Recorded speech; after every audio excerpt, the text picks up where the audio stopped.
comencemos.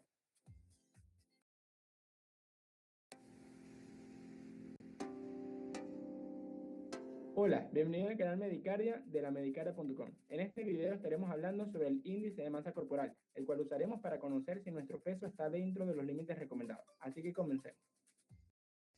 De manera específica, el índice de masa corporal, o simplemente IMC, es una medida de asociación entre la masa y la talla de un individuo, que fue ideada por el estadístico belga Adolphe Quetelet, por lo que también se le conoce como índice de Quetelet. Con este índice podremos estimar si el peso de dicho individuo es saludable. Esto es importante porque es sabido que la obesidad puede acarrear diversas complicaciones o enfermedades, como por ejemplo artritis en rodillas y caderas, enfermedades del corazón, hipertensión arterial, diabetes tipo 2, venas varicosas, entre otras. De igual manera, tener un peso por debajo de lo recomendado también traerá problemas a nuestra salud. Ahora, para saber este índice, sencillamente debemos usar una fórmula, para lo que necesitamos dos datos fundamentalmente: el peso en kilogramos y la estatura en metros. La fórmula entonces es IMC es igual al peso en kilogramos entre la estatura en metros al cuadrado. Así de sencillo. Supongamos que el individuo pesa 79 kilogramos y mide 1,68 metros. Si tenemos una calculadora, podemos realizar la operación de manera directa. O podemos primero simplificarla, multiplicando 1,68 por sí mismo. Y de esta manera tenemos una operación aún más simple. Una vez resuelta, tenemos el IMC de este individuo. En este ejemplo, el IMC es de 27,99. Ahora bien, una vez que ya tenemos el IMC, debemos compararlo con los valores propuestos por la Organización Mundial de la Salud para saber entonces dentro de cuál clasificación está este individuo. Estos son los valores propuestos por la OMS, donde un peso normal está entre los 18,5 y 24,99. Igual o mayor a 25 empezaría a ser sobrepeso, e igual o mayor a 30 marca el inicio de la obesidad. Por el otro lado, un IMS por debajo de 18,5 nos indicaría bajo peso. En el ejemplo que hemos hecho, el individuo se clasificaría dentro de sobrepeso, específicamente preobeso. Es importante acotar que el IMC no siempre es la mejor forma de saber si se necesita o no bajar de peso. Y es que si se tiene más o menos músculo de lo normal, el IMS puede no ser una medida perfecta de la cantidad de grasa corporal que se tiene. Por ejemplo, los fisicoculturistas, debido a que el músculo pesa más que la grasa, pueden tener un IMC elevado sin estar vinculado a problemas de obesidad o salud. También en los ancianos muchas veces se recomienda tener un IMC entre 25 y 27 en vez de por debajo de 25, ya que este IMC ligeramente superior lo ayudará a protegerlo contra el adelgazamiento de los huesos, es decir, la osteoporosis. Y de igual manera, calcular el IMC de esta forma no es muy recomendado en niños, ya que en estos casos es mejor que sea un especialista que determine si padece o no de sobrepeso o de falta de peso. Pero en términos generales, cualquier individuo con un IMC elevado debe considerar cambiar sus hábitos alimenticios y de ejercicio para conseguir un estado de salud más saludable.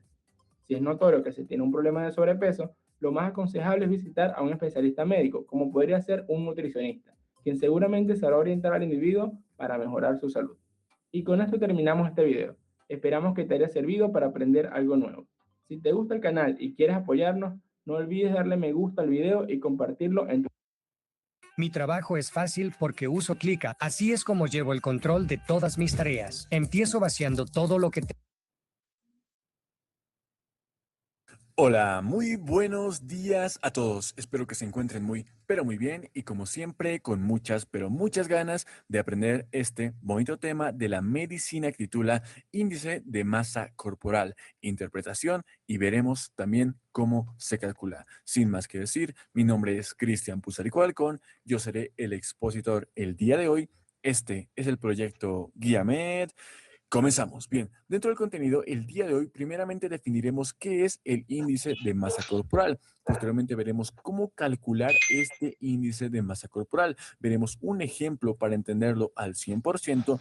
Veremos también cómo interpretar este índice de masa corporal. Y finalmente veremos también el cálculo de este IMC utilizando una tabla. Así que pues sin más, comencemos. Y comencemos directamente definiendo qué es el índice de masa corporal. El IMC se define como un valor que se obtiene a partir del peso y la talla de la persona. Y este mismo valor nos va a servir como un indicador posteriormente para determinar el grado de obesidad o desnutrición que tenga la persona. Y a partir de este dato, pues también podemos orientar y tomar diferentes decisiones sobre el riesgo que puede tener un paciente cuyo IMC sea elevado o en este caso sea muy disminuido. Entonces, en palabras simples, ¿qué es lo que va a hacer este IMC? Un valor que se obtiene a partir del peso y la talla, el cual nos mostrará si el paciente se encuentra en este caso con desnutrición o con sobrepeso y a partir de ello, pues ya nosotros podamos tomar una correcta decisión respecto al tratamiento y al manejo que necesite el mismo. Bien. Entonces, ¿cómo es que nosotros logramos a partir de esto calcular el IMC? Este se logra a partir de una fórmula muy, pero muy sencilla, que es esta que estamos viendo aquí. Bien, IMC es igual a peso sobre talla al cuadrado. Esta es la fórmula del índice de masa corporal. Bien, ahora, ¿cómo obtenemos el peso? El peso lo obtenemos a partir de una báscula, que es esta que estamos viendo acá, y la talla la obtenemos a partir de un estadímetro o a partir de un tallímetro, que es el que estamos viendo acá. Bien, la báscula nos dará un valor del peso, en este caso en kilogramos, y el tallímetro o estadímetro nos dará un valor de la talla en metros. Bien, muy importante. Entonces, una vez que ya sabemos todo esto, pues veamos un ejemplo y ejemplifiquemos pues cómo es que se realiza este cálculo. Y para eso tenemos acá a un paciente. Miren, a este paciente se le está realizando en este caso el pesaje y en este caso también se le está midiendo al mismo paciente. Entonces, ¿cuál es el peso del paciente? El peso es de 70 kilogramos y también tiene una talla de 1,73. Bien, entonces a partir de la fórmula que ya conocemos, pues traspasemos esto justamente acá. Entonces nos da como resultado esto. IMC es igual a peso, que en este caso sería 70 kilogramos, entre talla al cuadrado. Talla al cuadrado que sería en este caso 1,73, pero como dice al cuadrado, sería 1,73 por 1,73. Muy importante, ¿bien? Una vez que tenemos esto, pues lo resolvemos y nos da un resultado de 70 entre, en este caso, 1,73 por 1,73, nos da un valor de 2,99. Por lo tanto, si resolvemos finalmente esto, nos da un valor de un índice de masa corporal de 23,41 kilogramos por metro cuadrado. Este es el índice de masa corporal de esta persona. Y ahora, algo muy importante, y es que si bien ya sabemos y ya entendimos fácilmente cómo es que se calcula este índice de masa corporal, algo muy importante es saber qué es lo que significa este dato, para qué nos sirve entender este dato y cómo podemos interpretar el mismo. Y justamente veremos eso a continuación. Entonces, recordemos este dato. Nuestro IMC es de 23,41. Entonces, donde lo interpretamos en esta tabla a partir de diferentes rangos que veamos justamente acá. El valor que dijimos era de 23,41, ¿cierto? Entonces, busquemos el valor de 23,41. ¿Dónde lo encontramos? Lo encontramos justamente en los rangos de 18,50 a 24,99. Entonces, ¿qué significa ese rango? ¿Qué significa ese valor que se encuentra dentro de ese rango?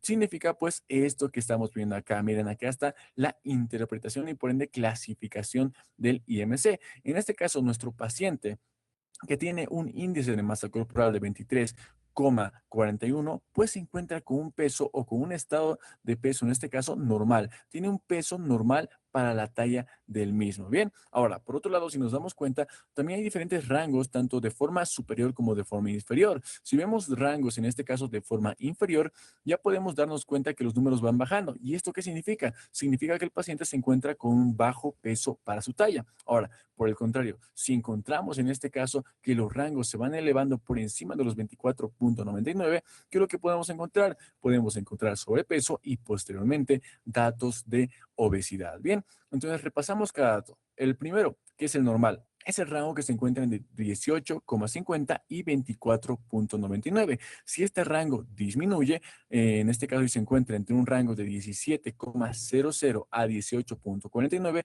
pues ya estamos hablando de una delgadez leve o también llamada desnutrición leve. Bien, si seguimos avanzando y tenemos un rango de 16 a 16,99 kilogramos por metro cuadrado, ya estamos hablando de delgadez moderada o desnutrición moderada. Y finalmente, si el valor resultado del IMC nos sale menor a 16, ya tendríamos una delgadez severa o desnutrición severa. Bien, ahora, por otra parte, si el valor se encuentra por encima de 24,99, es decir, desde 25 hasta 29,99, tendríamos un diagnóstico de sobrepeso, también llamada preobesidad. Bien, si seguimos avanzando y el valor aumenta todavía más y se encuentra entre 30 y 34,99, estamos hablando de obesidad grado 1, también llamada obesidad leve o moderada, es decir, el rango se encuentra entre leve a moderada. Bien. Si seguimos avanzando, tenemos el siguiente rango, que es entre 35 a 39,99 kilogramos por metro cuadrado. Acá ya estamos hablando de una obesidad grado 2, también llamada obesidad severa. Bien, y finalmente, si el valor del IMC se encuentra ya por encima o igual a 40, ya estamos hablando de la obesidad grado 3, también llamada obesidad mórbida, muy importante. Entonces, a partir de esto ya podemos tener un diagnóstico de desnutrición o en este caso de obesidad por parte del paciente. Ahora, estos son los rangos más conocidos y es que también esos rangos pueden incluso expandirse un poco más. Por ejemplo, en el caso de la obesidad, incluso puede llegar si es que el rango del IMC es mucho, pero mucho mayor, por ejemplo, mayor que 50 incluso, podríamos incluso hablar de una, en este caso, triple obesidad, también llamada triple obesidad mórbida, cuando ya es en este caso un grado de obesidad bastante, pero bastante severa. Y lo mismo pasa en este caso con la desnutrición, y es que puede ser que el valor se encuentre por debajo de los 16, por debajo incluso de los 15, y ahí estaríamos hablando incluso de una delgadez o desnutrición muy extrema, que obviamente ya posteriormente tendríamos que investigarla a qué factores se debe, como por ejemplo caquexia y demás. Bien, pero en Que ese dolor de espalda no te frene en tu récord con el Fuchi. Apronax, alivio rápido de dolores fuertes hasta por 12 horas. La vida sigue, el dolor no.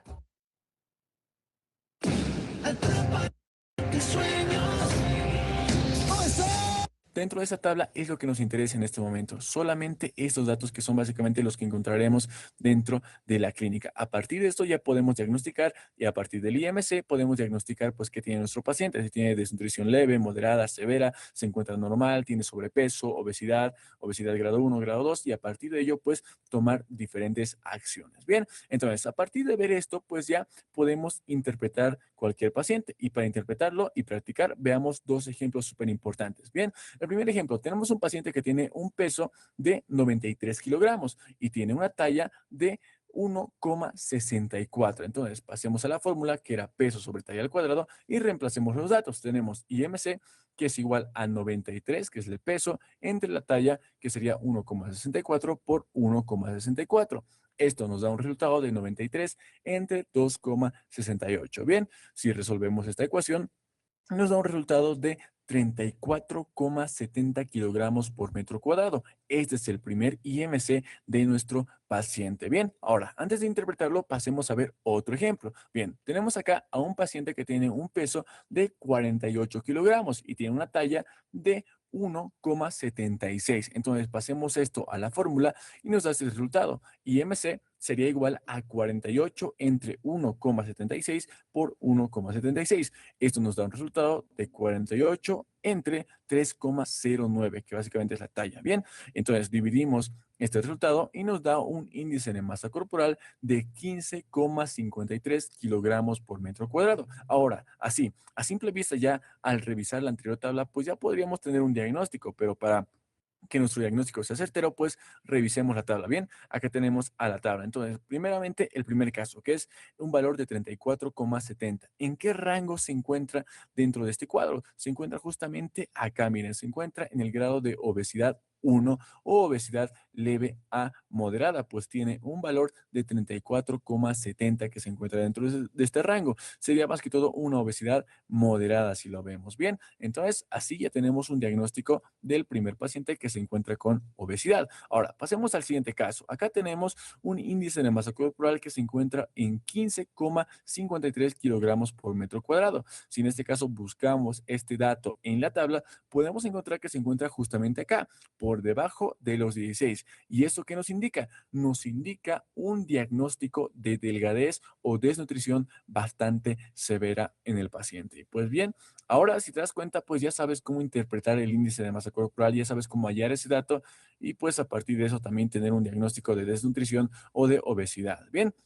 Ahora, algo muy importante, y es que si por alguna razón no te sepas de memoria o no recuerdes en este caso los datos de esta tabla, pues también hay otra forma de realizar este cálculo de índice de masa corporal y a partir de él también ver en este caso cómo se encuentra el estado del paciente. Y básicamente es el cálculo de IMC a partir de una tabla que es esta que estamos viendo acá. Bien, esta tabla básicamente a partir de los colores ya nos indica cómo se encontraría el paciente. Miren, el color azul significaría básicamente que el paciente se encuentra con bajo peso, el color verde que se encuentra en estado normal, el color amarillo que se encuentra con sobrepeso o se encuentra con preobesidad, el color naranjado que se encuentra con obesidad, el color moderada o leve, el color rojo con obesidad severa y finalmente el color violeta nos indicaría que se encuentra con obesidad de tipo mórbida o grado 3. Bien, entonces veamos el primer ejemplo. El primer ejemplo es de un paciente que tiene en este caso una estatura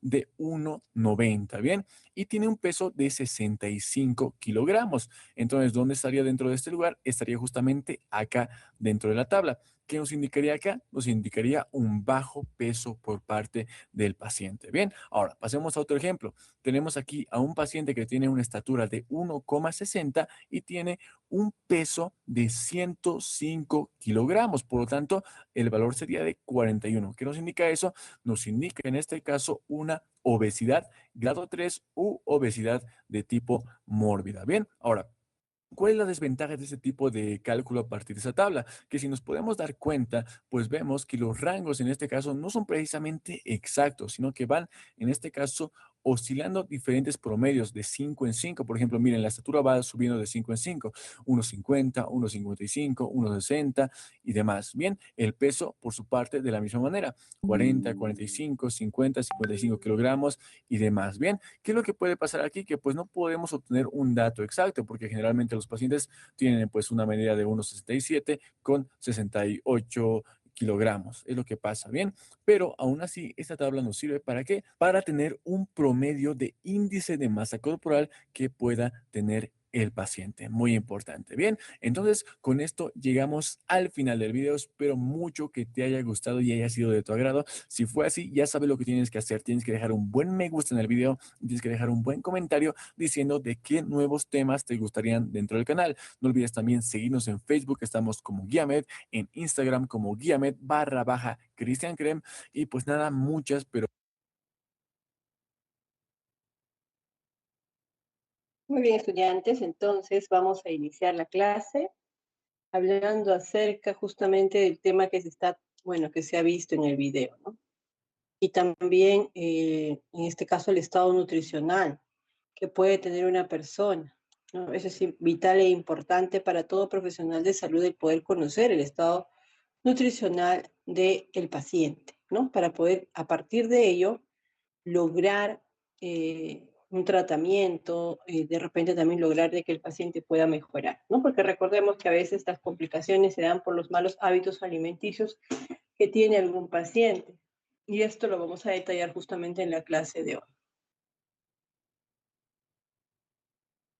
A ver, un momentito. Voy a compartir, aquí está.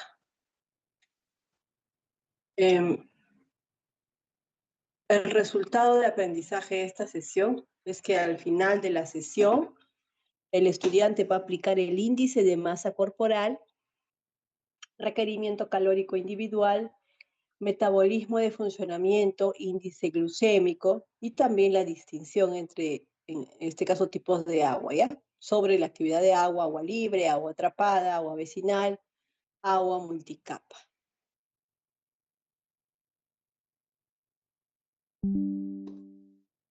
Vamos a empezar con esta parte que es la definición. Es más, la semana pasada estuvimos viendo, ¿no?, la definición de bromatología, lo vamos a recordar un poquito en esta parte de la diapositiva.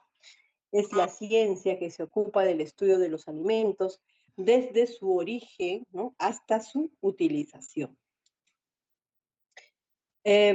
Esta ciencia va a permitir, por ejemplo, conocer la composición cualitativa, cuantitativa de los alimentos, ¿no? También va a permitir conocer acerca de la estructura, la función que tienen estos alimentos. También podemos decir que el estado nutricional ¿no? Cuando hablamos de estado nutricional estamos hablando justamente de la expresión biológica, que obviamente que esto va a resultar entre la ingesta dietética, la biodisponibilidad y los requerimientos de nutrientes y la función del organismo, ¿no? Y existen varios factores, ¿no?, que van a influir en el estado nutricional de un paciente. Por ejemplo, tenemos los factores educativos de la familia, ¿no? Cómo es que esta familia se alimenta, cómo es que se ha educado a los hijos, cómo alimentarse, qué tipo de alimentos consumir.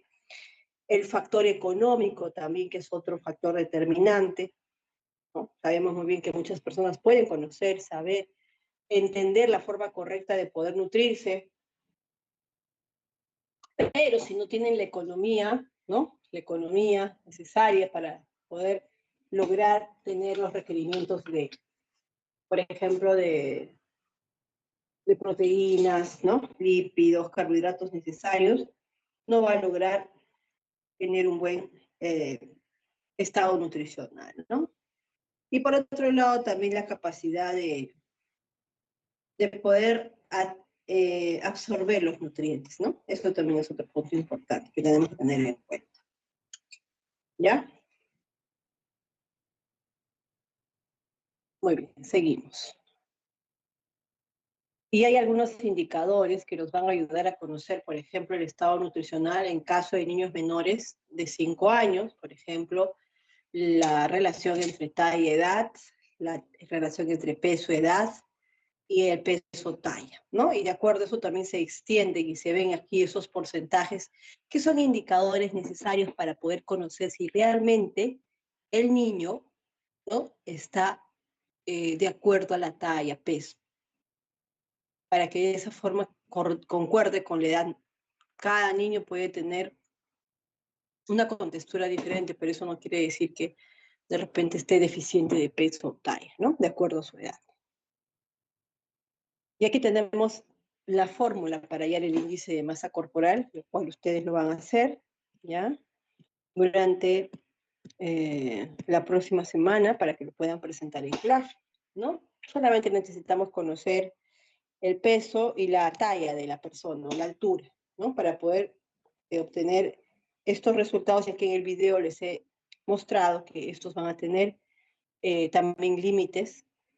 Por ende, estos valores tienen que ser interpretados a la hora de poder hallar el índice de masa corporal, ¿no? ¿Y qué significa ese número que sale a la hora de poder hallar ese índice?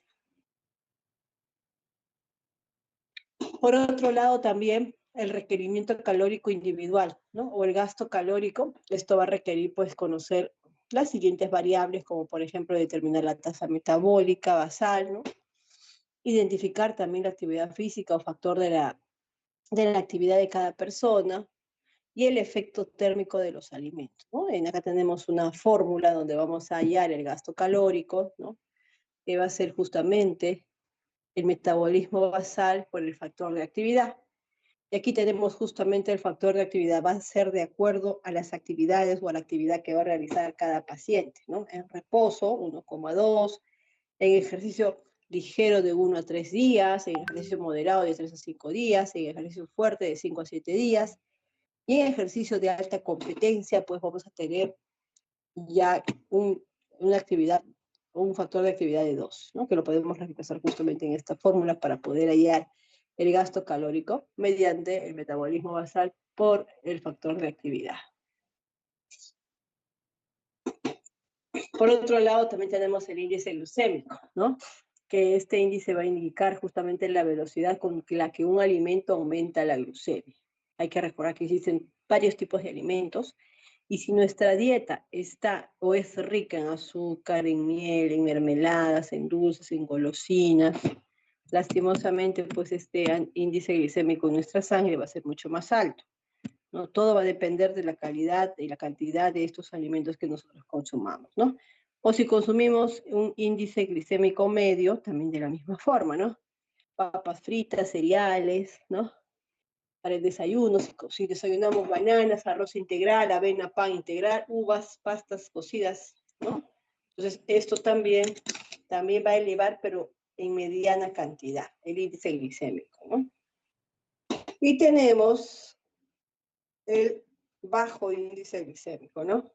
Esto es, pues, alimentos que no nos van a elevar la glucosa de manera drástica ni brusca, sino de lo normal.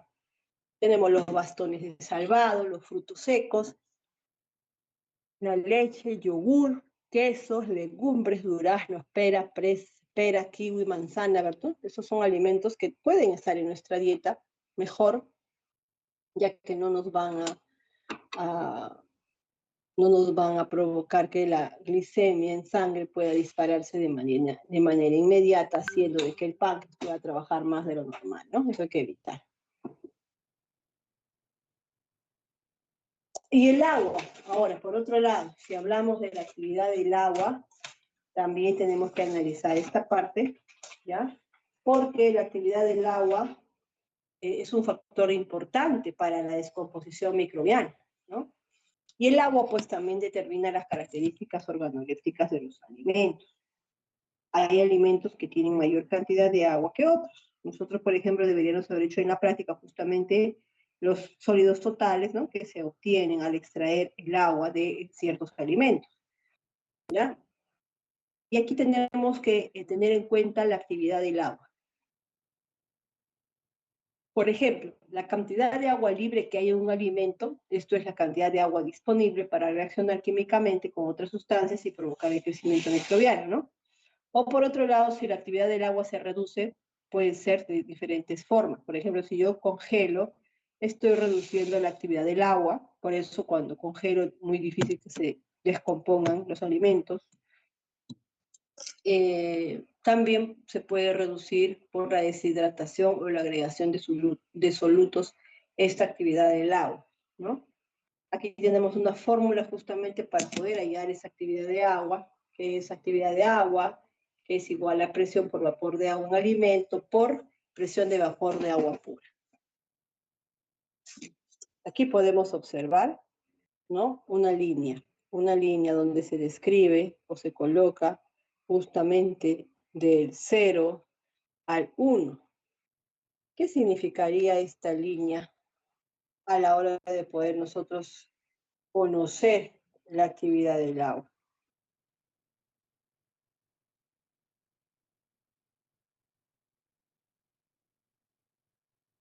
¿No?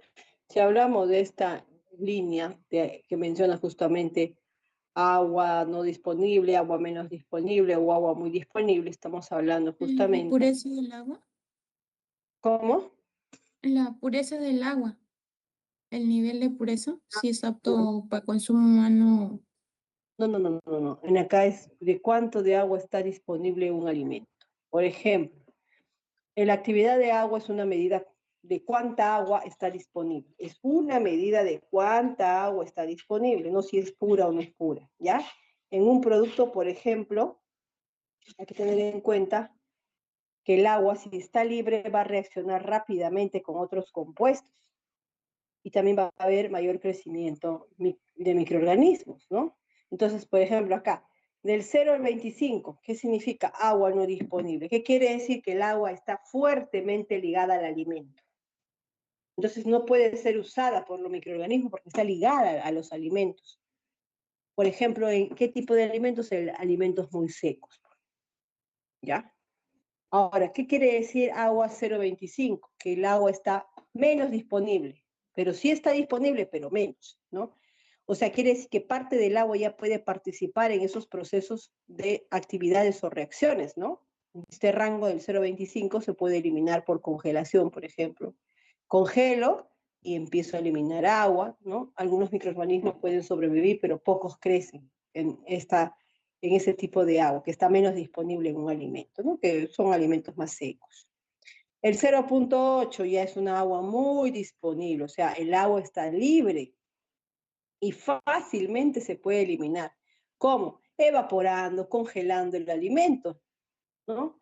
Y es justamente como está muy disponible el agua, es donde más crecen las bacterias, levaduras y mohos. En cambio, la actividad del agua 1 es la máxima disponibilidad de agua. O sea, aquí sí es el agua pura, tal cual. Aquí sí es ideal para el crecimiento microbiano, ¿ya? Entonces, podemos ver aquí que indica en esta diapositiva cómo se puede eliminar el agua, ¿no? No eliminable, que está muy ligada. Eliminable por congelación, en ese rango lo podemos congelar, o eliminable por evaporación y congelación. ¿Está claro hasta ahí? Sí, doctora. Muy bien, gracias. Y aquí, ¿qué podemos decir de esta imagen? ¿Qué es lo que quiere decir esta imagen en cuanto a lo que corresponde a la alteración de alimentos? A ver.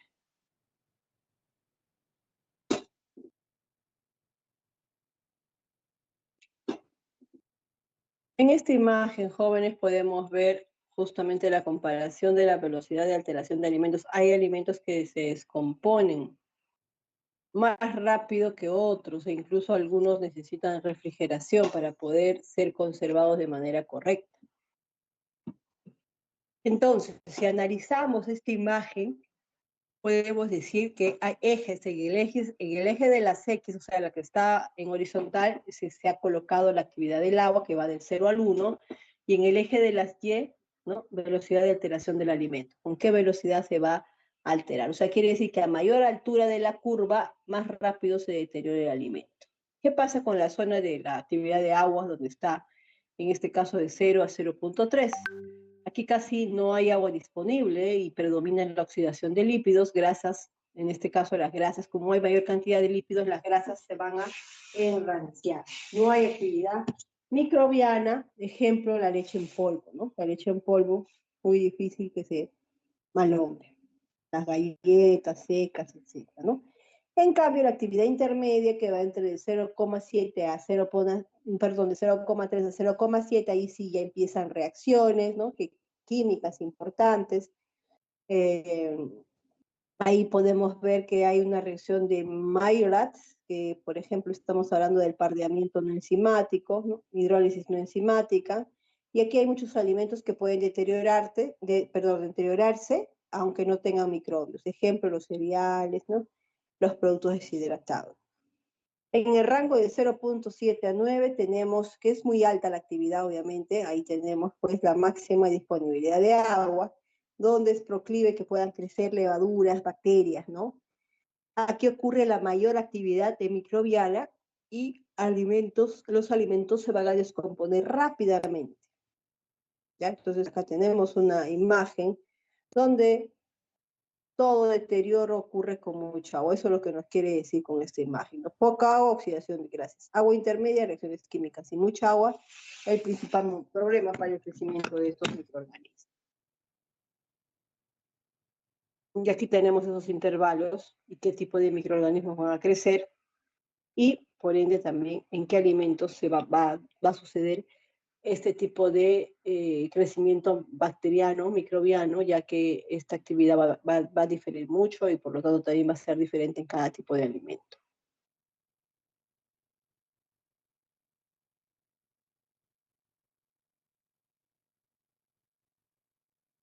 Entonces, ¿por qué será importante poder conocer justamente esta actividad del agua, saber qué tipos de agua existen, ¿no? ¿Qué importancia le podemos dar a esto en el curso de bromatología? A ver, ¿quién puede explicar?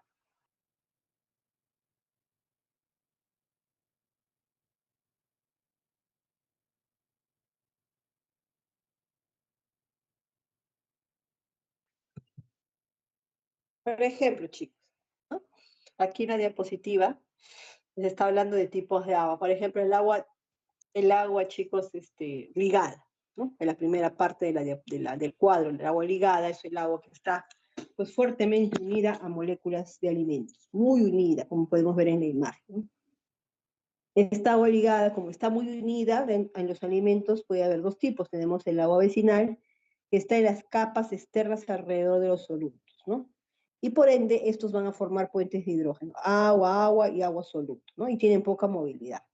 Y no se congela fácilmente ni a temperaturas muy bajas.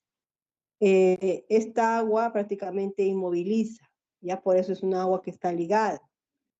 Y si hablamos del agua multicapa, pues acá sí hay varias capas, por eso se llama multicapa, alrededor de los grupos hidrofílicos. Y tenemos acá como ejemplo el agua asociada, por ejemplo, a membranas celulares y sigue siendo poco disponible, pero es más que la vecinal, que el agua vecinal. O sea, en otras palabras, el agua ligada no participa en reacciones ni en crecimiento microbiano, ya sea vecinal o ya sea multicapa.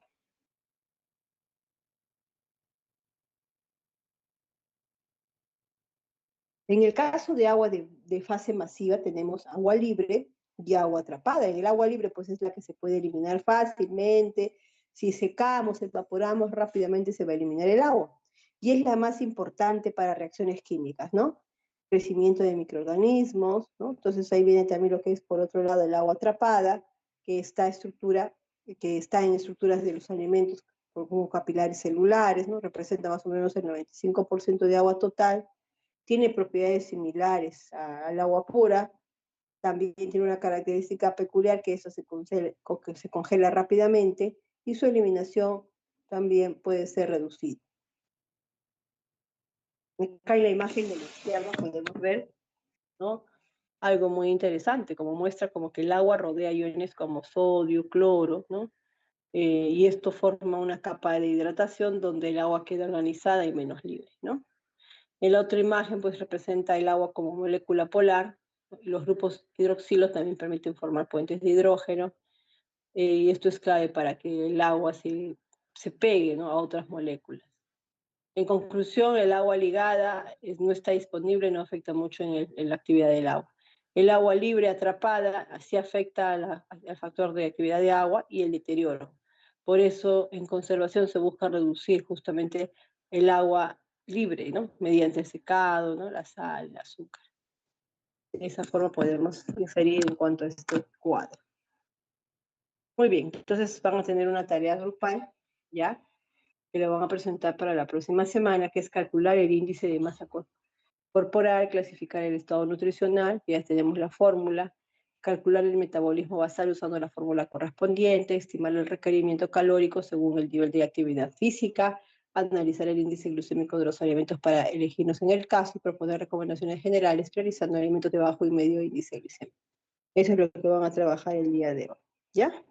Muy bien, perdón, el día de hoy no, en la próxima semana, para que lo puedan presentar en un folder apenas ingresen a clase.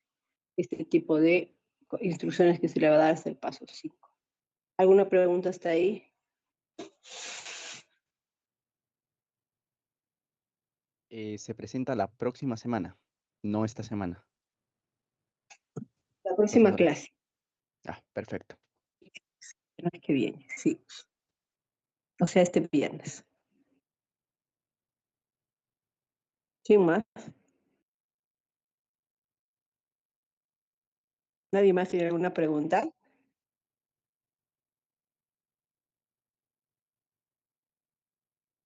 No, solamente dos valores. Dos valores. Miss, ese trabajo lo llevamos impreso, ¿verdad? Claro.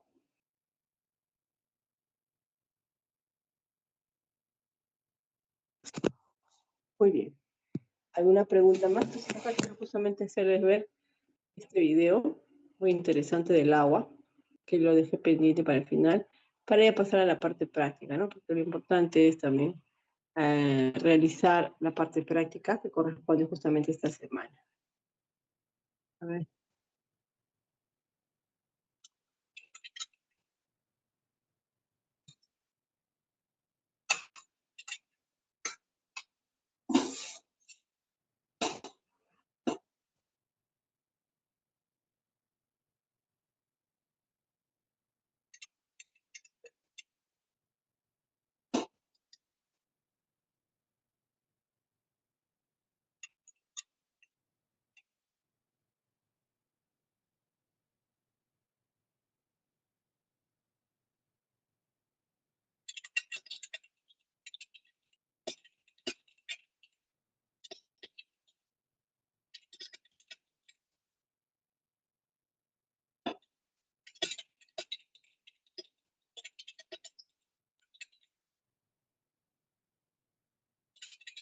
A ver, un momentito que vamos a mostrar este video muy interesante.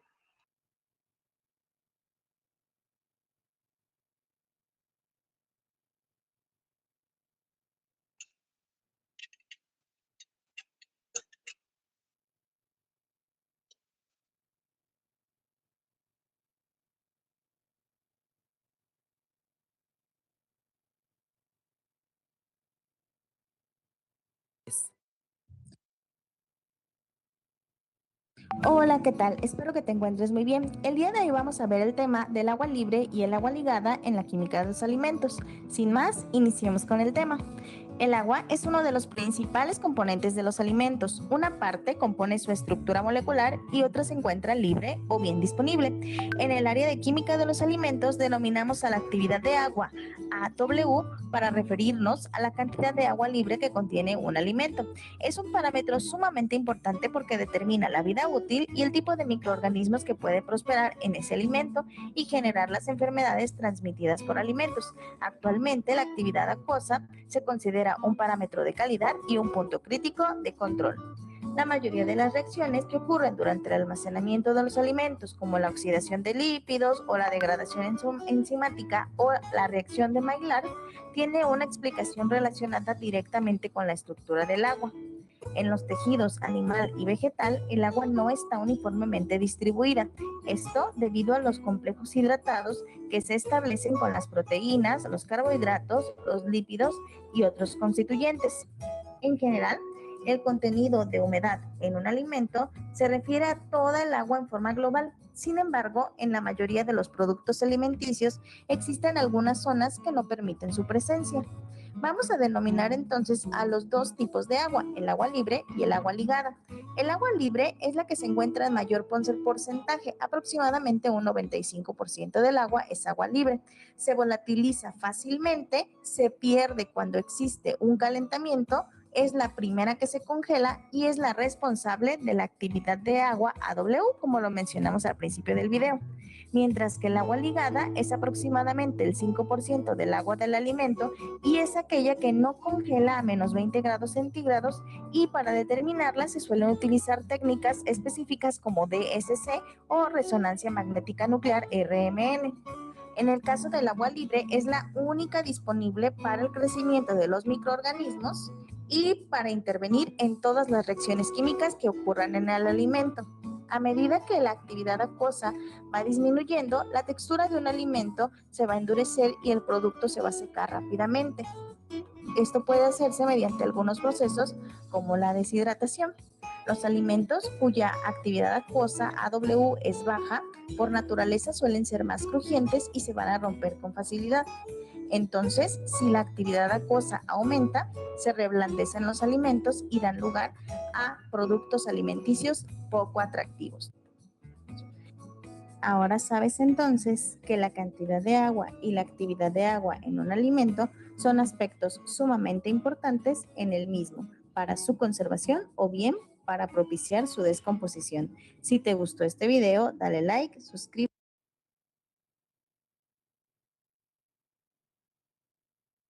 Muy bien, estudiantes. Entonces hemos podido acá visualizar todo concerniente a la actividad del agua y cómo también nosotros podemos conocer la forma y la rapidez y velocidad en que un alimento se puede descomponer, ¿ya?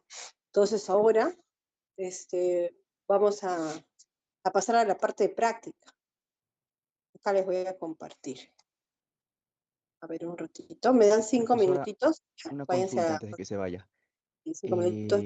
El día viernes la tarea lo entregamos en un folder impreso o a mano. A ver, nuevamente.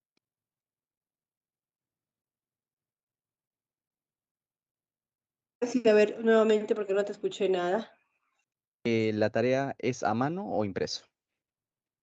Ah, como guste. La cosa es que hagan bien su tarea. Ya, muchas gracias. Ya. Ahorita lo voy a compartir.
Ya voy a compartir.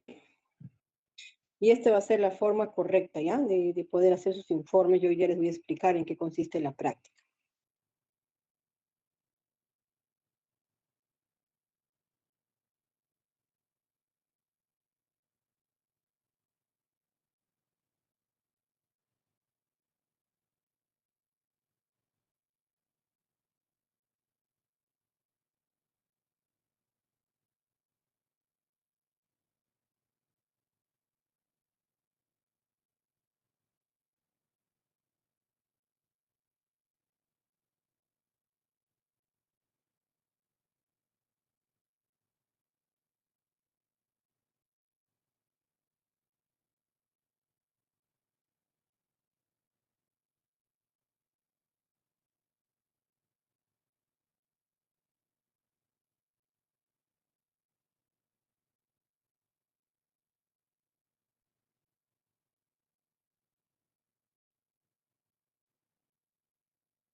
Ya, muy bien. ¿Pueden ver lo que estoy compartiendo? Me confirman, por favor. Aún no, doctora. No se ve. No se observa. Ya se observa. Ahora sí. Ya, muy bien. Entonces, en primer lugar, este es un pequeño marco teórico, ¿no? Que se ha realizado. Este es un grupo X que ha hecho el marco teórico, ¿ya? Y vamos a hacer, pues, hoy día la explicación de la práctica. Ustedes deben haber leído previamente la práctica y se va a hablar acerca de la humedad de los alimentos, ¿no? Como hemos hablado que la actividad de agua, todos los alimentos tienen agua, algunos están libres, algunos están en forma ligada, ¿no? Los que tienen agua libre más rápido tienden a descomponerse, ¿no? Entonces ahí se refiere a la cantidad de agua contenida en una muestra de alimento, ya que es un parámetro crítico que afecta directamente a la industria alimentaria, ¿ya? A mayor humedad, mayor es el riesgo de crecimiento microbiano, reacciones de deterioro, afecta el sabor y el aroma, impacta en las operaciones como el secado, la molienda y la mezcla, ¿no? Eso hay que tener en cuenta. Entonces, en primer lugar, pues acá hay algunos puntos que tenemos que tener en cuenta, ¿no? ¿Cuáles son esos análisis bromatológicos que se le hace al agua, ¿no? Recordemos que es importante hacer ese tipo de análisis para poder conocer, ¿no? La cantidad de agua y la materia seca que contiene un alimento, ¿no? También hay diferentes técnicas, ¿no? Que se hacen o que se tienen que hacer para poder medir la variación de la masa de una muestra mientras está sometida a un programa de temperatura controlada, ¿no?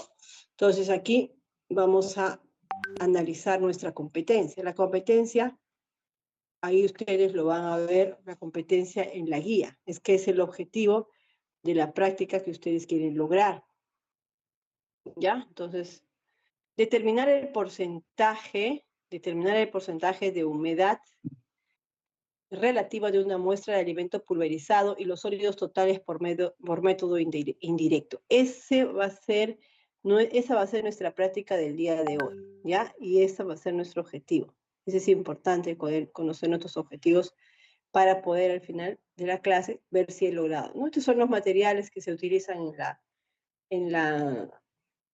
esos son los materiales que se utilizan en la práctica, la balanza analítica, la estufa, los pesafiltros, el mortero, el tomate, la espátula, ¿no? El desecador, la cuchara y las pinzas. Ya, ojo, con mucho cuidado con la ortografía, mucho cuidado también en colocar así diferentes materiales. Siempre coloquemos de forma en que podamos clasificar, ¿no? Materiales a un lado, equipos a otro lado.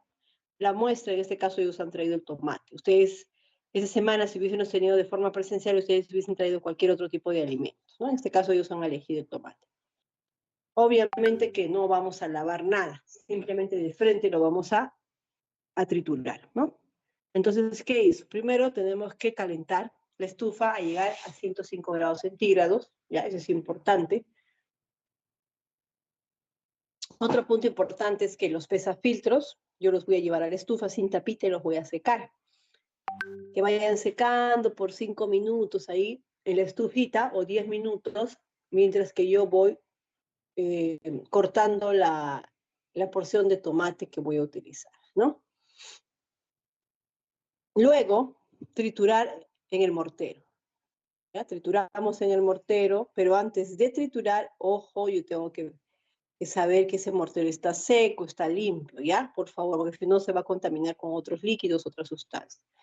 Una vez que yo he triturado en el mortero, lo que voy a hacer es pesarlo, llevarlo ahí a la estufa y pesarlo, ¿no? De repente taro, ¿dónde lo voy a pesar? En el pesafiltro.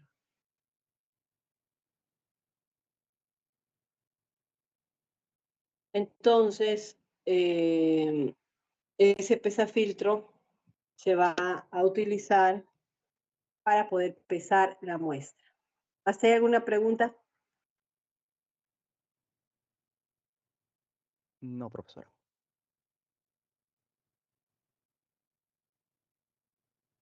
Ya, muy bien. Entonces, acá podemos decir que peso, y una vez que yo peso esa muestra, la registro. Cuánto pesa la muestra, ¿no? Una vez que yo registro, lo llevo al desecador, ¿ya? Lo llevo al desecador por 5 minutos, ¿ya? Y una vez que ya lo llevé al desecador por 5 minutos, lo llevaré a la estufa por 15 a 20 minutos. ¿Ya? Entonces,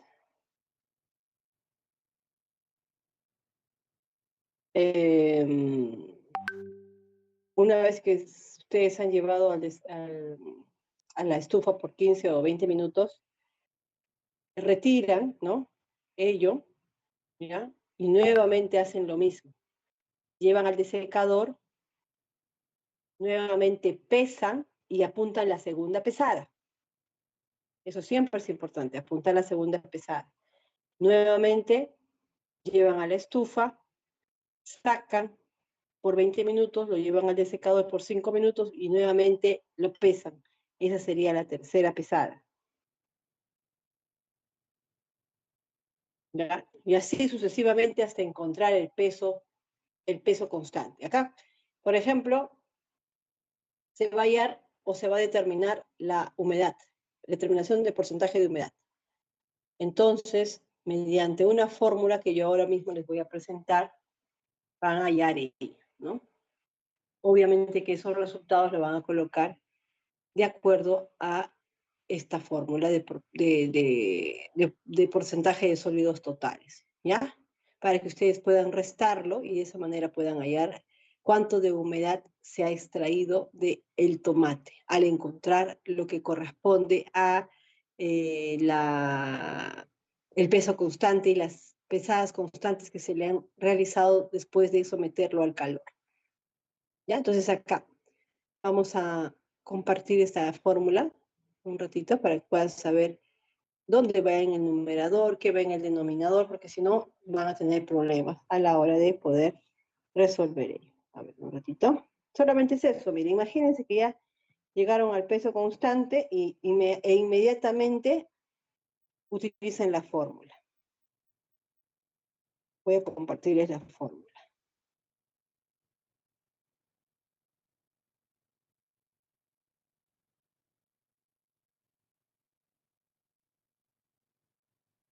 Creo que incluso a la delegada le estoy compartiendo para que ella les pase a ustedes. Y yo lo voy a compartir aquí para poder explicarles.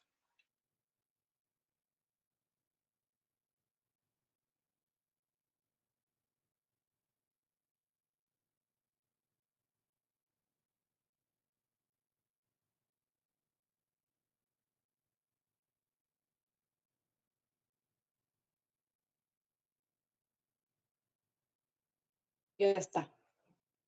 Primero hallamos el porcentaje de sólidos totales. En el numerador, lo que va a ir, en el numerador, en la parte de arriba, va a ir justamente el último peso que ustedes han realizado. Porque yo les dije que ustedes van a pesar, van a llevar al desecador, van a pesar y otra vez a la estufa. De la estufa se llevan al desecador, pesan, llevan a la estufa, así, ¿no? Es como una constante. Va bajando de 5 baja a 4.8, de 4.8 baja a 4.5, de 4.5 baja a 4.3, de 4.3 baja hasta 4, y cuando vuelvo a pesar y hacer lo mismo, otra vez 4, y nuevamente lo peso y 4. Decimos, no, ya no podemos extraer más agua, ya se quedó en 4. Ese último dato, que es 4, va justamente ahí, arriba en el numerador, que es la muestra seca, cuando ya hicieron ustedes varias secadas. En la parte de abajo va a ir la muestra, el peso del inicio, cuando ustedes hicieron la primera pesada del tomate después de triturarlo. Y luego, con esa división lo van a multiplicar entre 100 para poder hallar el porcentaje de totales que se han quedado. La diferencia sería el agua. Todo lo que se evaporó con el secado en la estufa sería ya lo que se ha extraído en cuanto al porcentaje de humedad. Y el porcentaje de sólidos totales se hallaría mediante esta forma. ¿Alguna pregunta hasta ahí, chicos? Porque eso van a tener que presentarlo después como un informe. Y tienen que tenerlo claro y sin ningún tipo de dudas.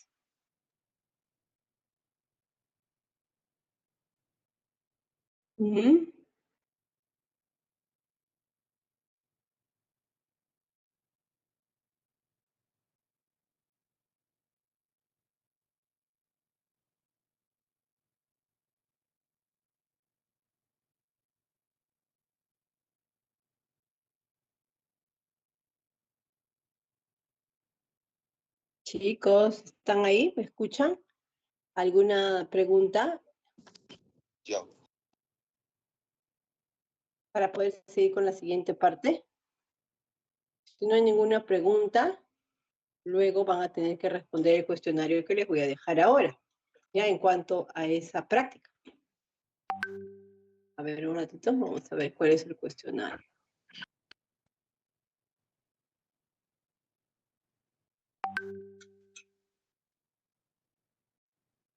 El cuestionario sería cuáles son los alimentos con mayor agua, con mayor aporte de agua. Mira que eso les estoy enviando a la delegada para que ella pueda compartir con ustedes. La pregunta número 2 sería, a ver un ratito.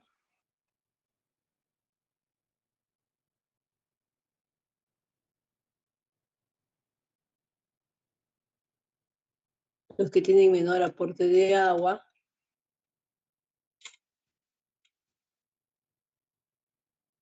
La pregunta 3, ¿cuál es el tiempo de vida útil de los alimentos según el contenido de agua?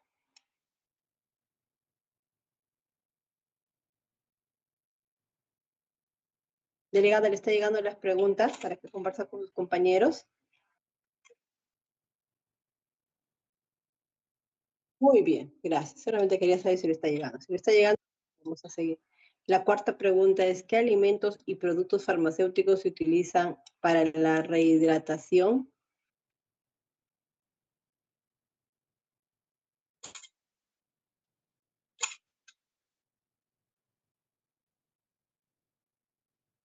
Y eso solamente son 4 preguntas, ¿no? Obviamente que al final de la práctica lo que va a venir al final es las referencias bibliográficas que ustedes tienen que colocar, ¿no? ¿De dónde están sacando esa información? ¿Ya? ¿Alguna pregunta hasta ahí? Sí, profesora, de ahorita del modelo que nos ha enseñado sobre la práctica que han realizado sobre el tomate, ¿de eso vamos a hacer un informe nosotros? ¿O o solo vamos a hacer el cuestionario? Van a hacer el informe así como yo les he explicado, ¿no? Haciendo pesadas, y obviamente que ustedes no van a pesar, ¿no?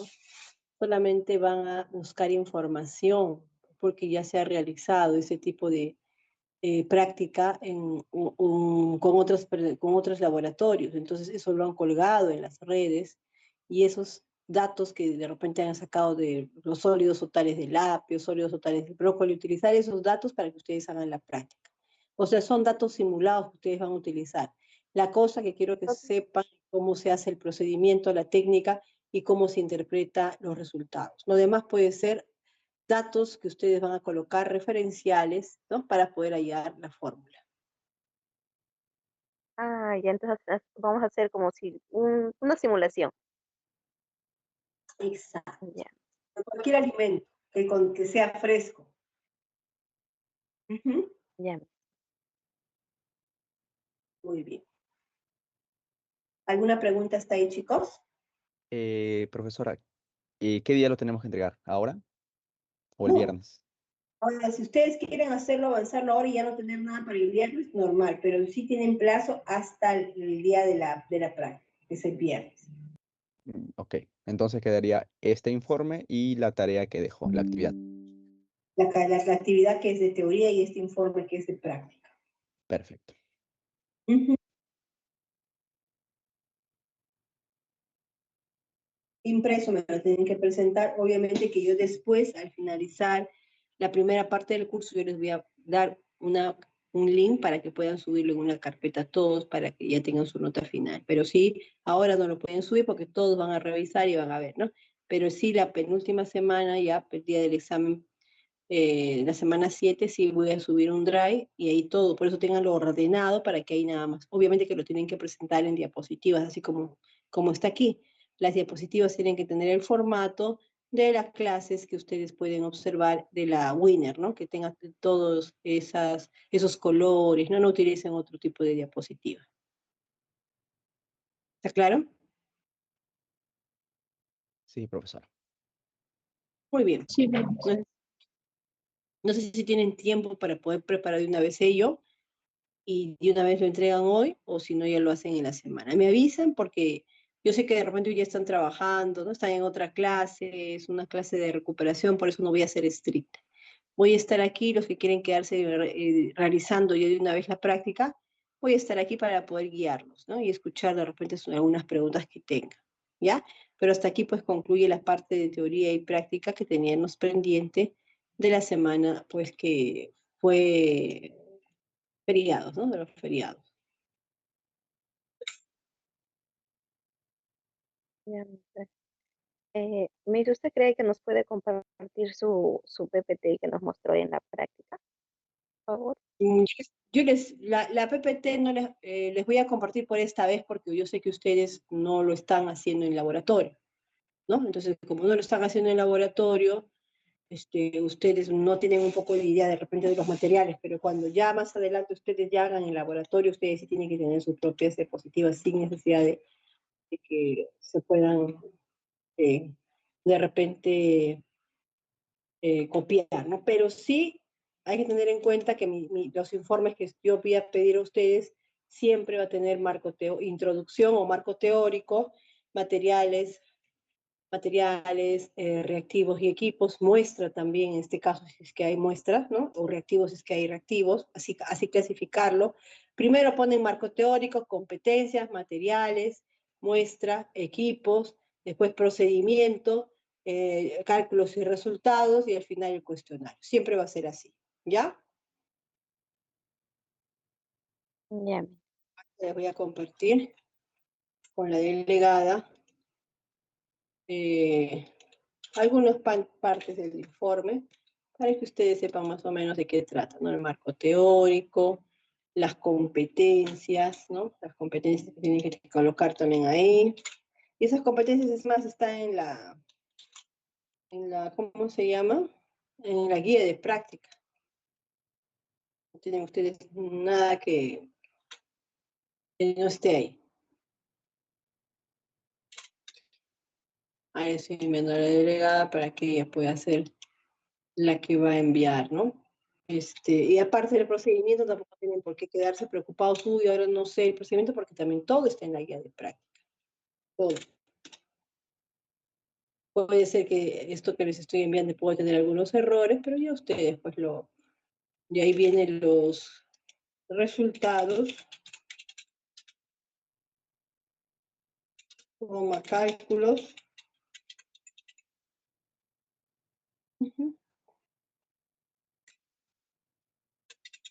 Cálculos, resultados, cálculos, cuestionario. Si quieren hacer discusiones también lo hacen. Es opcional y referencias bibliográficas, ¿no?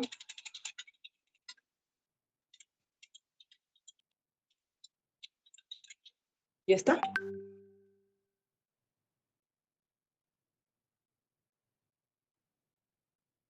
Muchas gracias, delegada. Entonces, me quedo aquí. Ustedes, si gustan, también pueden quedarse para que puedan avanzar. Y ya la próxima semana ya lo traen impreso a la clase. ¿Ya? Ya, Miss, muchas gracias. Muy bien. Gracias a ustedes.